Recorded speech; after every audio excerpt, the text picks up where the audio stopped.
now I'm going to like to do something we actually did in London, which is really cool. And I'm going to do a bit of future gazing, continue that kind of theme with a fireside chat with two kind of visionaries of the games industry who've successfully done that, successfully gazed and made themselves in the right place at the right time and made some smart decisions over the last sort of couple of decades. So to my right, I have Kristian Segerstrale, who he's been ahead of the game. I've known him for about 15 years, I think, but a long time. And he was more, yeah, probably, okay, we're older. So he was the co-founder of Makerspace, which then became Glue back in 2001. And in the earliest days of mobile games business, you were doing some really pioneering stuff. You had the first massively multiplayer game. Yeah, I wouldn't call it massively multiplayer. Okay, multiplayer game, but at the time, moderately multiplayer. 2003, anything multiplayer. Yeah, that was good. Okay, well, multiplayer game. You had a lot of people playing in Europe, and that was good. And then after to Glue, you went on to innovate further, setting up a social gaming company, Playfish, which plays massive trails in the free-to-play social gaming space. You sold that business to EA, where you served as an EVP for a few years. Then you founded co-founder of Initial Capital, which invested some money in some small struggling studios like Supercell and stuff like that. That worked out quite well, didn't it? And currently you're serving as CEO of Super Evil Megacorp, who are at the forefront of mobile esports. That's interesting. So that's Kristian. Matt, who I don't know as well, so it's a pleasure to meet you. I was equally blown away by your profile, so I hope I've got it right here. So you started at AOL, and you were the GM of online gaming, and did various other roles as well on that. Set up your own investments and consulting partnership again, had some successful exits. Then you went on to work in esports as a CEO and president of Major League Gaming, correct? And then that became the biggest competitive video gaming league in the world. It was acquired by Activision, and then you also went to EA. This seems to be the stop. But you worked for Kristian interviewed me, I think, just before he. Oh wow, my God! So that is okay. No, we did have some beers together. Okay, fair enough. And you were the GM of BioWare Austin, and you're working on massive IPs like Knights of the Old Republic and Mass Effect and Command & Conquer, and then moved into as SVP of Strategy Operations for EA Mobile. Obviously working on a whole load of amazing kind of titles there, like FIFA Mobile, Madden, Simpsons Tapped Out. And then about 2 years ago, came over to Zynga, where you're the COO. Incredible. So these guys basically have been, for the last sort of almost 20 years, been around the mobile and the wider game space, making waves and letting things happen. So we were going to have a three-hander here, but ironically enough, Peter Vesterbacker, the Mighty Eagle, had his wings clipped over the weekend, so he had a family thing. He had to stay in Finland. So sorry about that. But I think we've got two legends. That's more than enough.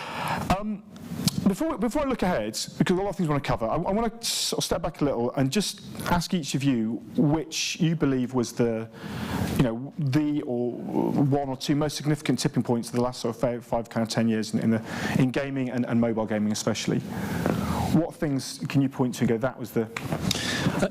For me, the most significant piece in the last 5 years in our industry has been the explosion of social and the centrality of social as a part of the experience. Sure. So I think you made the point that there are other more obvious answers, app stores and the free-to-play model and Google and Apple and other things. But at the end of the day, the thing that took hold of this business and exploded it was the building game experiences around connected play, sure, which is what led to explosive viral growth and deeper engagement, and which is what led to the possibility of deeper monetization, which led to the possibility of investing more money to acquire players, which led to the greater growth and the kind of the explosion ultimately. But so for me, that was the social thing. Was the core. Yeah. Would you concur with that, or would you suggest something else? Yeah, no, I actually think social has been huge, and it's in particular, I think it's really playing out on mobile in a huge way. I think it has done for a long time.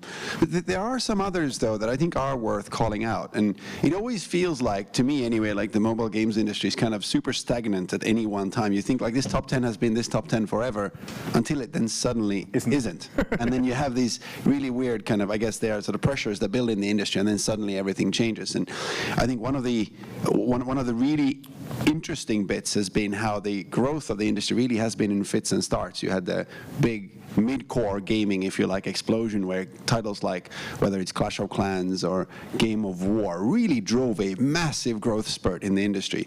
And we're now right at the midst of another big growth spurt, if you like, through perhaps convergence and perhaps more core-oriented titles where perhaps we finally are at that place where, as we all know in our hearts, gamers are gamers, regardless of whatever platform they end up playing on.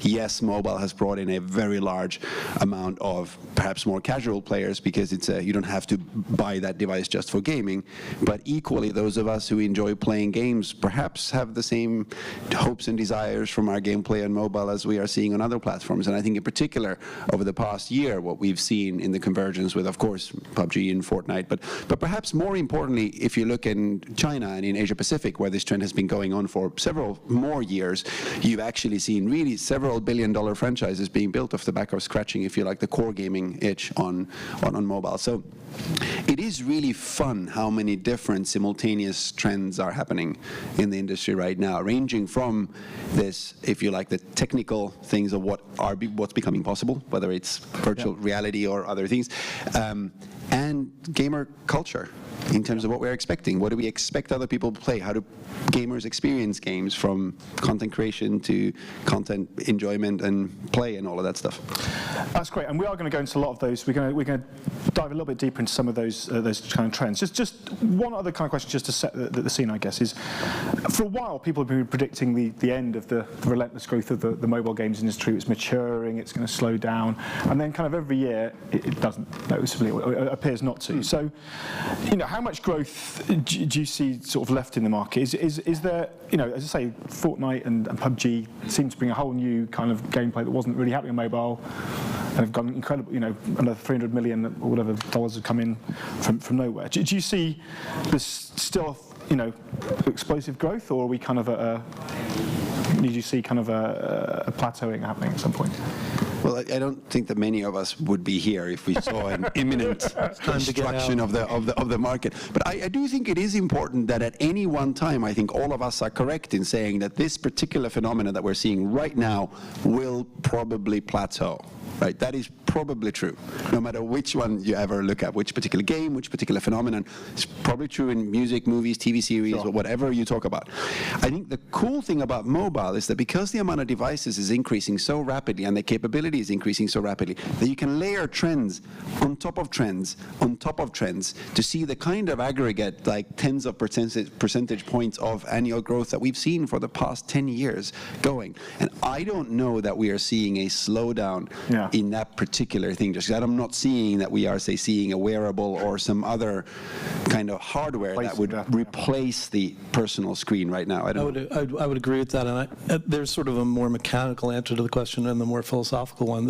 On the mechanical side, you've got places like India with, 1.4 billion population and 28% smartphone penetration. So there's all kinds of places in the world. Second biggest Android market in the world now. Yeah, they're just sort of nowhere, and you've got 5G coming and a whole series of other things, which to Kristian's point, those will revolutionize the platform. I also think to some extent we're in a place which is, we're in kind of a post-platform world, right? So what you're really saying when you're saying there's this explosion of cross-platform experiences, and what you're saying is when new experiences are constantly coming onto the platform, we're in this world where if you freeze time and look at your phone and think, is the market going to be driven by how many of this device is sold in the next 6 months? I think you're narrowing your focus way too much. Yeah, okay. We both kind of mentioned Asia and different parts of Asia, and we'll be talking, we've got a panel coming up talking at the specific big Asian markets in a little bit. But clearly, sort of China and other major Asian markets have been a big part of the kind of growth in terms of the figures, at least, in the last few years. Again, it's another area where people keep predicting that China's going to run out of steam in terms of constant explosion. I think, do you see that Asia's going to still be leading the way for the next couple of years in terms of kind of trends and also pure numbers? And by Asia, that could be India and Southeast Asia, not necessarily China. And also, in terms of the approach, second question, in terms of your approach, are you crazy not to be operating there in Asia at the moment? Is it insane? I'm always surprised by how few people from the West are at China Joy, for instance, which seems like it's the biggest game show in the world, and there's not, a lot of people still don't go to it, which seems crazy to me. I don't know. So yeah, I guess is China and the rest of Asia market going to be the growth for the next 5 years, say, or? Well, I don't know if it'll be for the next 5 years. There's certainly been there certainly has been a trend where the Asian game players and Asian culture has been a little bit ahead of where the West has been. And you have been able to look at what's going on in Asia and then wait a little while, and you've seen some of those core experiences come in a different way. Having said that, I'm not sure there's anything fundamentally different about the way of what is driving growth in either location.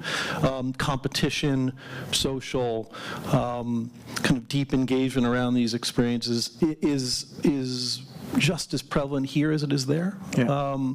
In terms of being involved in Asia, I think there are challenges, there are structural issues. A lot of folks have been unsuccessful, Western companies, in trying for many, many years for all kinds of reasons and have been burned. And so I think there is a little bit of just a sense of wanting to be careful for a lot of companies, which doesn't mean you shouldn't be there, but it means you really have to know what you're doing. So if you don't want to just kind of show up in Shanghai and look around and say, hey, I'm here, how do I get into this market? Yeah, that's not likely to work.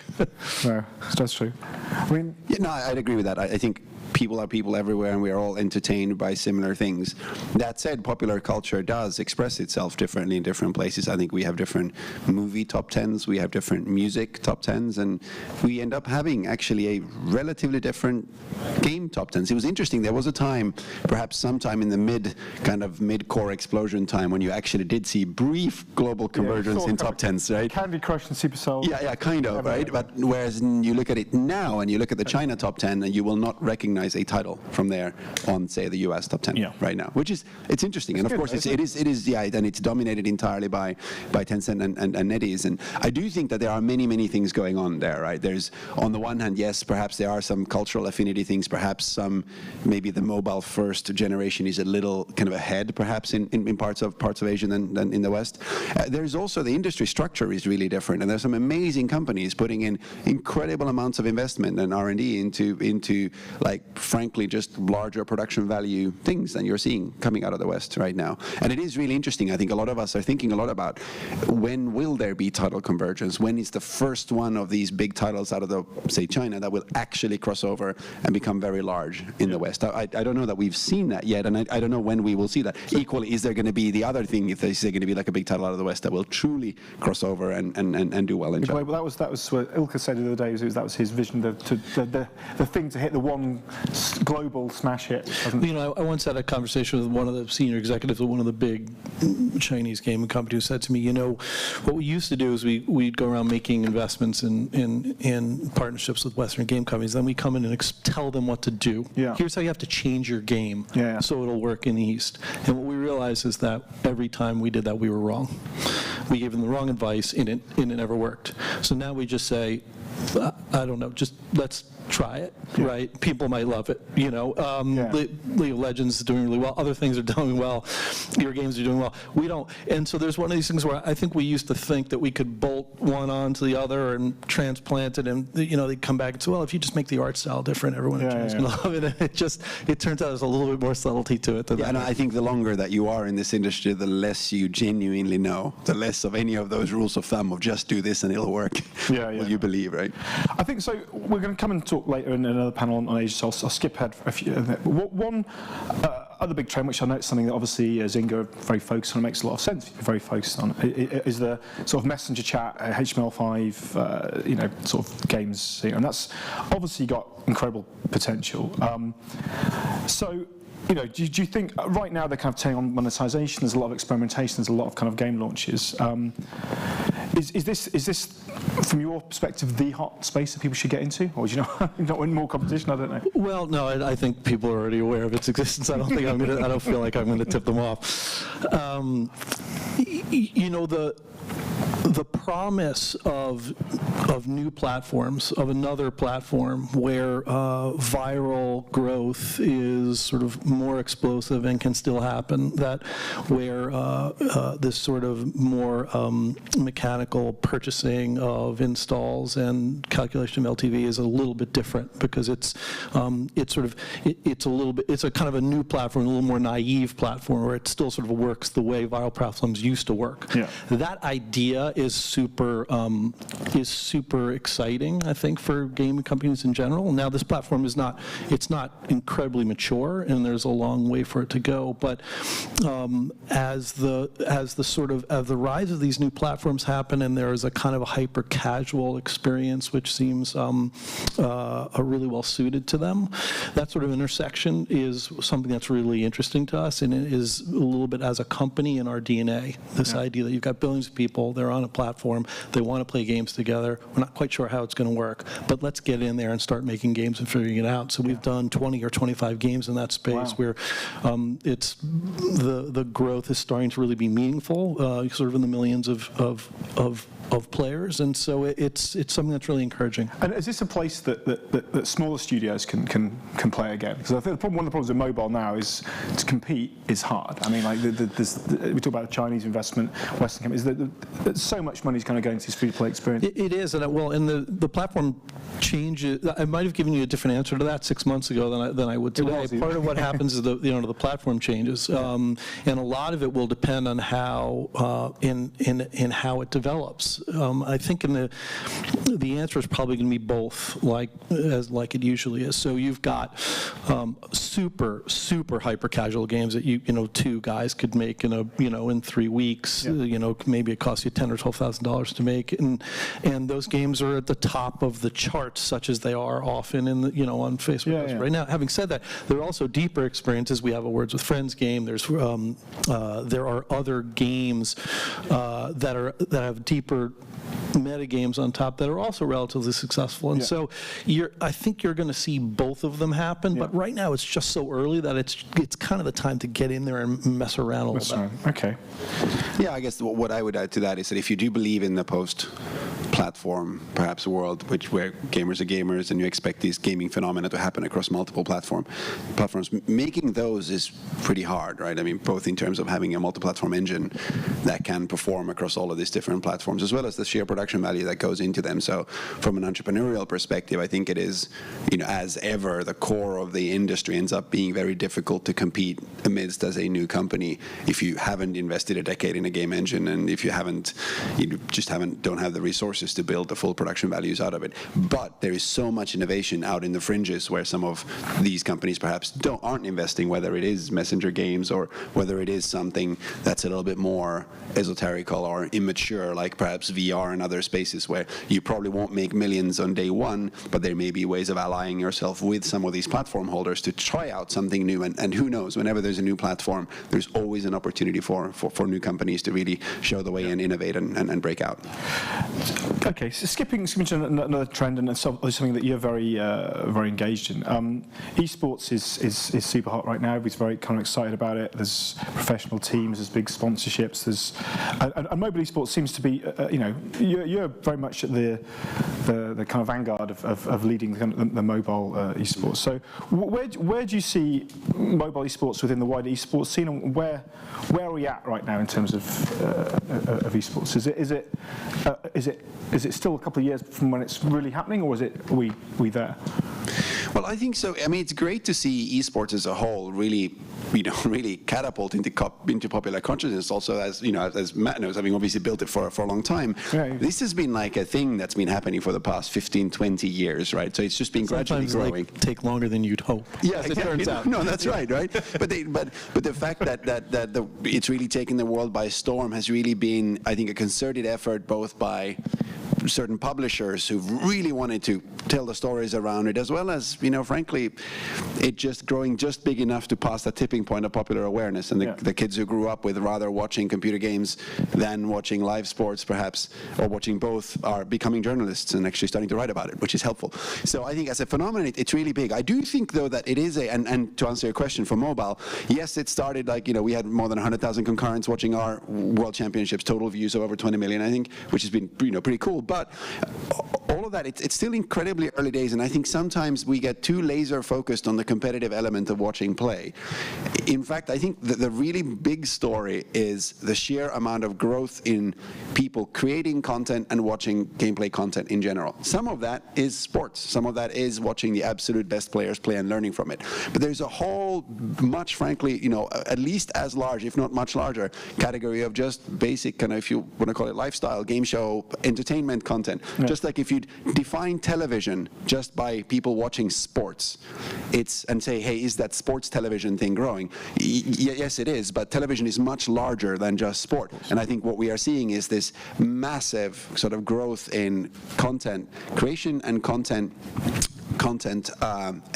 watching, if you like, from all levels, and lots of sponsors and folks getting involved at lots of different levels. And I think that is that's a bigger, more important story than purely esports. Now, we're proud of the growth of all the pro teams and all of the sponsors and all of the partnerships that we built over time. Big partnership with Alibaba recently, and with ESP here in the West, with Razer, with a whole bunch of sponsors around different events and leagues.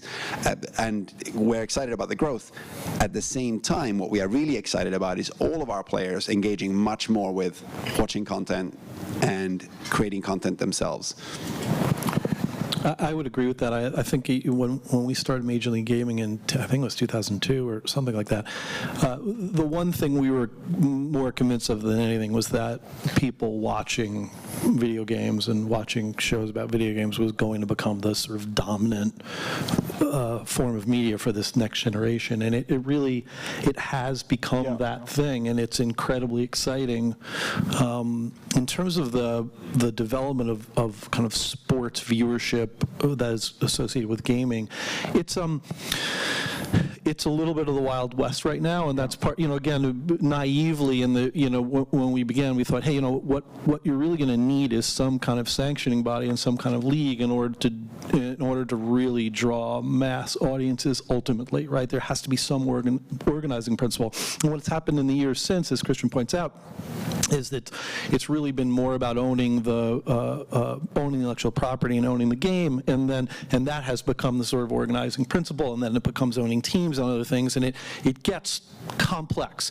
But that happens in almost the development of every sport. It begins a little bit of the Wild West, and then there's enough money and viewership around that folks ultimately get around a table and figure out a way to organize it in such a way that you will maximize the focus of viewership so that you can maximize revenue. And I think it's a good point. I think mobile esports is early, but truthfully, esports is early as a whole. And I think we're going to see a lot of growth, but also a lot of evolution in structure and format over the next 5 years. So esports very much one for continuing in the future. Message games obviously up there as well. We've got a sister event going on next door about a blockchain space. And we launched a site recently, blockchaingaming.biz. Never one's not to jump on a bandwagon, but I think there was a lot of talk at GDC, and there's been a lot of chat when we've been kind of researching. There's a lot of what I consider proper games people that are interested in this and doing things. There is a number of people that are dismissive as well. What's your do you see? What's your view on blockchain technology and kind of cryptocurrencies in gaming? Is it something that has a place? Is it going to be a new kind of platform paradigm, or is it just more augmenting what we've already kind of got? Or do you not have a view? So I'm really curious. Whenever Pocket Gamer sets up a new event around something, it's going to mean something, right? I mean, that stuff's going to be big, one way or the other. Someone's going to make it big. I'm fascinated by this idea of centralization versus decentralization. I mean, both, frankly, in consumer internet society as well as in computer games. If you run like a game like our title, Vainglory, which has an economy and has all of those things, and it is entirely centralized in that, we handle the database as to who owns what.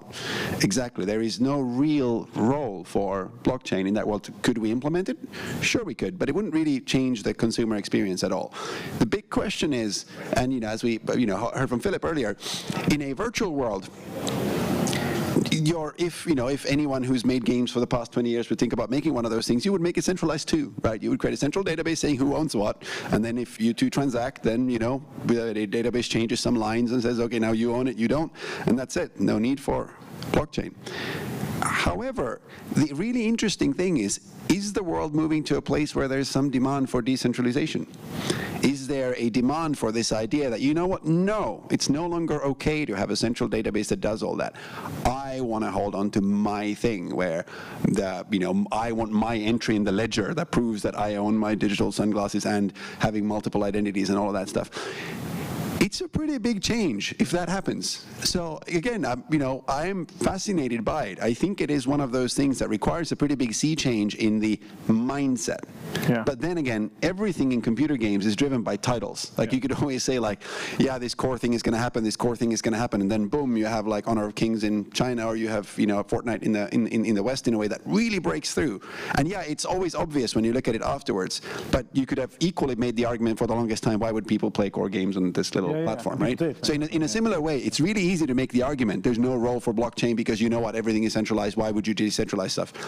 Until someone's going to come up with that experience where you just go like, wow, that is why you need to decentralize stuff. So that's why I wouldn't write it off. I don't see it. I don't know how to. I wouldn't be able to advise a young entrepreneur saying that's how you do it. Kristian's not into that yet. I don't know. I mean, we had a company all hands a couple days ago, and one of the folks who we work with stood up and sort of was very worked up about this and said, how come we aren't doing more in blockchain? How come we aren't building blockchain games? And I had a similar response, which was, I don't even know what that means. What is the consumer experience that you're describing that we're missing? And it just is a kind of thing that people say, but I'm never exactly sure what they mean. I guess we could take Bitcoin or something. Yeah. That's probably not what they mean, because that doesn't, but it's, I'm not quite yet clear on what the consumer expression is. Sorry, I'm just going to butt in here. We've been so guilty as a game industry for the longest time of holding onto tech and going, I'm going to make 3D games, or I'm going to make location-based games, or whatever new tech comes around, and say, we're going to make that, without really, to your point, describing what is the consumer journey I'm trying to empower here? Like, what is the thing that I will love doing myself that this tech is going to enable? And I think it may well come. But I don't know that I've seen it yet. I think that, well, obviously there's a lot of arguments about why it is good going on in another room, so we can do it. But fair enough on the fence to that. Another kind of another technology that's kind of out there. We just had Google I/O last week, and obviously they were making big waves and got attention with their kind of artificial intelligence.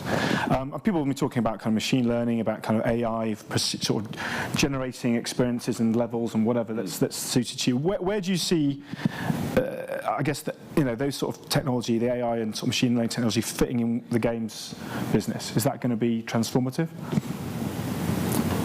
You're looking at me. I don't mind. You're too busy doing other things. Right? That's the kind of investments that.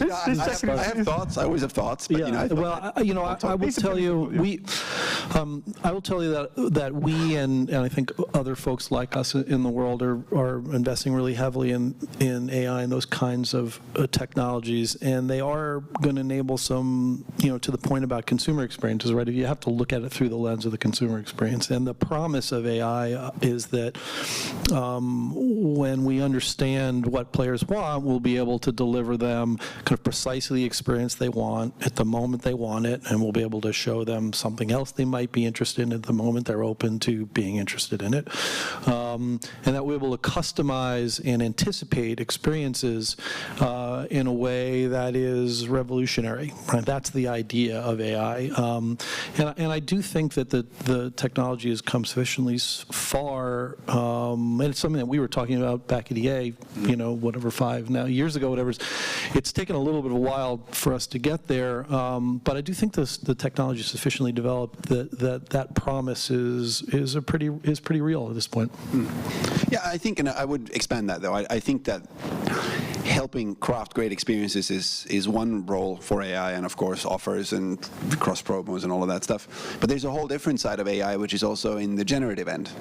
Like, especially for in our world for core games, it's pretty interesting, like how the amount of manual work that goes into texturing an environment, the amount of manual work that goes into crafting, say, a lot of moving actors and their walking cycles and their animations and all of that kind of stuff. It is interesting to see over time what role in the creation process AI is going to be able to make, and perhaps augmenting the human creation process and making it more efficient and faster as opposed to anything else. But I think those are things that we're going to see over the next 5 to 10 years in terms of changes how computer games are not just played and experienced, but also how they're made. Okay, that's cool. I've got plenty more questions. I'm going to open up for a question in a second for the audience. I'm going to kind of do one more. I mean, we've let's look at brands. So I was at the LA Games conference on Tuesday last week. There's a lot of shows this last couple of weeks, and it's fair to say that the studios, they all had a decent representative there. They're all taking games kind of very seriously at the moment. I mean, brands, when you were doing glue, brands were critical. You know, it was all about in those days on the feature phone, getting on the deck. It was all about who wants to be a millionaire or whatever. And it feels like it went away a little bit for a while. Are brands like Hollywood brands or kind of existing game, are they pivotal to success in mobile at the moment, or is that changing? Are they coming back into power? It feels a little bit like things like, you know, Marvel are killing it in a number of games at the moment. So where do you see brands and kind of IP as part of the market? I'll start. I think IP matters a lot. It's always mattered in computer games. It will always continue to matter. The question is, how is IP made, and what is the strongest, like what has biggest staying power as IP? And I do think that there is I would say when it comes to, say, DC Comics or Marvel, this is IP that's been created for decades, if you like, and it is very strong. And if you create a strong product on top of it, you probably can get some distribution advantage from it and an engagement advantage, because you can fulfill the fantasy of being the Hulk or being some other IP that you identify with. I would say this though, I think the world of distribution is evolving a little bit, and when you look at, say, the spectacular success of Fortnite, for example, being a thing that really has grown through content creators and grown through the schoolyards, if you like, and classrooms and all sorts of things. The IP, if you like, effect of that is, in terms of IP building, is really reliant on the fact that it works on any platform. You're able to, there's very strong content creation capability for that, for the game, and you ultimately have an experience that itself is obviously incredibly fun. So I think the IP will always matter. I do think that compared to a few years ago, where perhaps we were in a world where it felt like distribution was incredibly narrow, and anything that could give you a tiny slight advantage in the UA arbitrage, like, say, holding an IP license, was sort of pretty critical in some ways. I think that hopefully the world is moving to a point where, provided that the IP is great, however you're building it, from whichever angle you're building it, you're actually able to perhaps tap into a much bigger of a media footprint through content creators than perhaps you were previously. Yeah, I would agree with all of that, and I would also say that intellectual property is useful, to your point, both as a means to acquire players, because folks are familiar with it, which means it's easier to explain to them what it is, which means they're more likely to install the game. But it's also really interesting as a creator, because it provides a ready-made world for you to create within. And so there is maybe a less understood advantage. When you sit down, you're not staring at a blank sheet of paper. You're being invited into a world and figuring out how to create within it. That creates speed to market advantages also. I'd also agree with Kristian that there has been over the last 5 years a real a change, which is effectively means that B or B plus or even A minus intellectual property has become kind of worthless. Which is to say, you need the best intellectual property to cut through clutter. Go home. Yeah, you really need something that really resonates, which has either been around for years and has some real meaningful cultural currency, or something which is just the biggest thing right now. The sort of tier 2, tier 3 stuff is probably not as helpful as it once was. Yeah. But at the same time, it's also always been true that there's this oddity, which is, while all that's been true for the last few years in the match 3 genre, in shooter genres, in strategy games, the most successful properties have not been associated with an existing, they've been new IP. And so it's always been true that IP is incredibly important, and it's also been true that if you get it right, you can break through with something. It's just really hard to do, and it's hard to predict. And I think we sort of still have that parallel world. Okay. Yeah, maybe one thing to add there is that these days, as all games evolve all the time, and in order to keep the community engaged, and in order to, frankly, just learn from all of the things that you're seeing the community do and build the game further, in some ways, games need to build IP more rapidly than almost any other form of media. So even when you license or work together with an IP, you need to choose to together create all the time, right? And it's frankly can be a challenge. If you hold an IP that has been the same for the past 50 years, you need to figure out how do you work together with the IP holder to extend it. Okay, I've got two more questions to ask, but I'm going to give somebody the opportunity to throw a question out here. We've got two incredibly experienced people here. This is engagement, this is till the morning. Fine, I'm okay, I'm happy asking questions. So we talked about a number of different kind of trends. There's 100 more I'd like to go into, but is there anything we haven't talked about that you think is kind of really selling at the moment? We haven't talked about narrative-based games or social casino or games based on kind of Alexa or there's a number of things we just haven't kind of covered. Is there anything else you see as really exciting right now that you're looking at, or people should be looking at, that you're prepared to tell people that you're looking at? I'll tell you a secret. It's these battle royale games. I think they'll be big. They're going to be big, right? No, so I actually think that the thing that I am really passionate about, I'm really excited about right now, actually is the whole cross-platform thing that's happening right now, and beginning to understand to what degree, one game doesn't always make a trend. Like we saw Pokemon Go last summer, and which was incredible and still is incredible, and did a lot of things, but perhaps did not herald the beginning of location-based games, dominating the charts. And of course, people are looking at something like Fortnite and thinking about, hey, is this the Pokemon Go moment for core games? Or is this truly the Clash of Clans moment for mid-core games? And I think we don't obviously know yet, but it is really, really, really fun to see how, if you monitor community forums and things, how people are shifting their expectations of what mobile games should be like and what they should expect from them. And in particular, this notion that no longer accepting this fact that, hey, this game, why does it run on this device but not on this other device?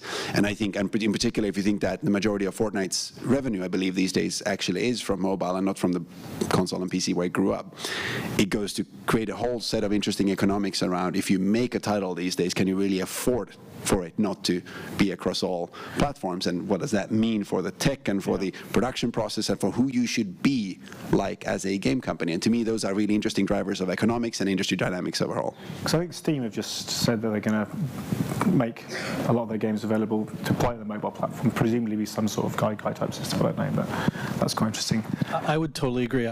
We think a lot about that as well. We are kind of in this approaching a post-platform world and a post-genre world. I don't know that the ways we thought about games, core, mid-core, casual, I don't even know, I'm not sure I understand what those mean anymore, right? So if you have a Words with Friends player who 70% of whom come back to play every week and will play 5 or 6 times a day, is that a casual player or a hardcore player? I don't know what it tells me to label them one way or another. Yeah. By the same token, I think this idea that just because we've been around a while, we think about platforms. The next generation of game players don't think about platforms. They just think about experiences, and how they arrive into their world is just not as important to them as it was to us. Yeah, and I think to echo your keynote at the start, I don't think we've ever been at a time in the industry where it feels like there's so much opportunity and potential and change. And I think that that's really exciting for the industry as a whole. And I think that over the next 5 to 10 years, I do think it's a different category, a different style of company that ultimately will go ahead and become the sort of if you like, the EA or the Activisions of this world, because just the experiences that we can and will be creating as an industry will be so different, and I think the success factors end up being so different. It'll be really fun to see what emerges and what combinations of companies and or individual companies end up rising up and ultimately really capitalizing on that opportunity.